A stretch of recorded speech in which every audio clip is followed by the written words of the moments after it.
পড়ন্ত বিকেলে বৌদিকে নিয়ে একটু বেরিয়ে পড়েছিলাম সোনা দোকানে সোনা কিনতে যাওয়ার জন্য। হ্যাঁ, হ্যাঁ, তোমরা ঠিকই শুনেছ, বড়লোক ভাই আমি। তাই এই আকাশ ছোঁয়া সোনার দামেও সোনা কিনতে বেরিয়ে পড়েছি। চলো তাহলে পুরো ভ্লগটা তোমরা দেখতে থাকো। এখন ঘড়িতে ওই 4:30টার মতো বাজছে। বৌদি আর আমি মিলে আজকে অনেক দিন পর বেরিয়েছি। প্রথমেই সোনা দোকানে এলাম, এসে নিয়ে দেখছি দোকান বন্ধ। তো ঝটপট কাকুকে আমি ফোন করলাম। এখন আর জেঠু হবে, অ্যাকচুয়ালি অভ্যেস হয়ে গেছে। কেন বললাম একটু পরে বলছি। যেহেতু সোনা দোকানি জেঠুর আসতে একটু টাইম লাগবে, সেজন্য সেই ফাঁকে আমরা চলে এলাম একটা স্টেশনারি দোকানে। এই দোকানটাতে অনেক বছর পর এলাম, মানে আগে খুব আসতাম যখন আমি এইদিকে স্কুল টিউশন করতাম। তাই অনেকদিন পর আসার জন্য কাকু অনেক গল্প জুড়ে দিয়েছিল। আমিও তার সাথে সাথে গল্প করছিলাম। এই সোনা দোকানের প্রসঙ্গে বলে রাখি, আমরা বরাবর আগের একটা অন্য দোকানে সোনা কিনতাম, তোমরা আমার ব্লগে হাজারবার দেখেছো। ওই দোকান ছাড়া অন্য কোনো দোকানের কথা ভাবতামও না, আর অন্য দোকানে যে আসতে হবে সেটাও কখনো ভাবিনি। ভেবেছিলাম বলবো না, কিন্তু যাই হোক আজকে যেহেতু এরম একটা ব্লগ বানাচ্ছি সোনা দোকান নিয়ে, তাই বলছি। ওই কাকু আর আমাদের মধ্যে নেই। প্রায় ১ মাস হতে চললো, কাকু মারা গেছে, সেই জন্য বাধ্য আমাদেরকে অন্য দোকানে আসতে হচ্ছে। আমার সাথে সেই ছোট্টবেলা থেকে যেহেতু কাকুর সম্পর্ক, তো ভীষণই খারাপ লাগছিল, সেই জন্য আমি কোনো দিন ব্লগে এতদিনের মধ্যে বলিনি। প্রসঙ্গ উঠলো তাই এইটুকুই জানালাম, এর বেশি কিছু আমি জানাতে পারবো না, একদমই আমার ইচ্ছে করছে না এই টপিকটা নিয়ে কথা বলতে। যাই হোক ওইদিকে এতগুলো ক্লিপ, নেল পলিশ সমস্ত কিছু কিনে নিয়েছি, কিনে নিয়ে এখন সোনা দোকানে যাচ্ছি। ওই কাকুটা জেঠুটা ফোন করেছিল, বলল যে দোকান খুলে দিয়েছে। সোনা কিনতে আসেনি, বৌদির এই কানেরটার একটা ঝুমকো পড়ে গিয়েছিল, ওই ঝুমকোটাই বাগাতে এসেছি। এখন যা সোনার দাম, আপাতত সোনা কেনার কথা ভাবছি না।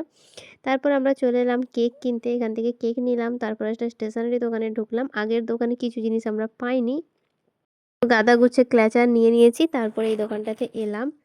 কালকে যাব আমরা নিগমানন্দ মহারাজের সম্মেলনী অনুষ্ঠানে, তোমরা অলরেডি সেই ব্লগ দেখে নিয়েছো, যারা দেখোনি ঝটপট গিয়ে দেখে আসো।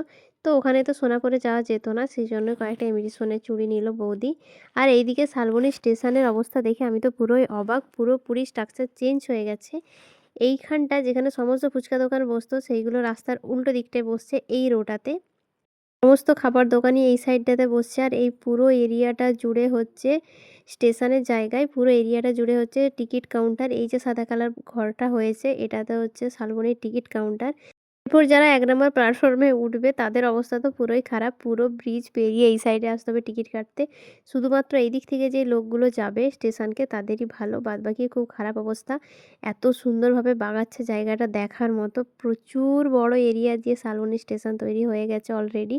এই যে নতুন ব্রিজটা হয়েছে, মিডিলের ব্রিজটা হয়েছে, এইদিকে আবার লিফটের কাজ চলছে, অলমোস্ট হয়েই গেছে। ভীষণ বড় হয়ে গেছে এখন শালবনী স্টেশন। যারা অনেক দিন আসোনি, মানে কয়েক মাস, তারা তো পুরোই অবাক হয়ে যাবে। আর আমি নিজেও আজকে অবাক হয়ে গেলাম যে ওই দিকের কাজটা শুরু হয়েছে জানতাম, তো এতটা হয়ে গেছে জানতাম না। এদিকে মাঝখানে আরও একটা দোকানে এসেছি, এইখানেও দুটো ক্ল্যাচার নিয়ে নিলাম। তারপর কয়েকটা আংটি দেখছিলাম, তারপর চলে এলাম আমরা কাপড় দোকানে। এখান থেকেও বৌদির কয়েকটা জিনিস নেওয়ার আছে, আমারও মোজা নেওয়ার আছে। তো এখান থেকে ঝটপট করে নাইটি চুজ করছিলাম আমরা।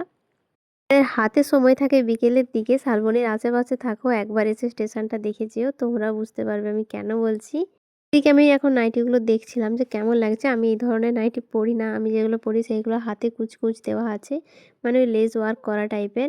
এইগুলো বৌদির জন্যই নিচ্ছিলাম, তো এই দুটো আমি চুজ করেছি। তার মধ্যেও আমার এই কালারটা কমন লাগছে, ভীষণই আনকমন কিছু খুঁজছি।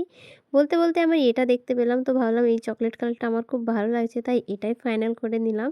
আমার পছন্দ হয়েছে মানে বৌদি এটাই রাখবে। শেষমেশ এটাই রাখা হলো। এরপর আমি এখন নেব একটা মোজা, মানে এক জোড়া মোজা। মোজাটা এখন দেখছিলাম, মোজাটা নেওয়া হয়ে গেলে আপাতত বাড়ি যাব।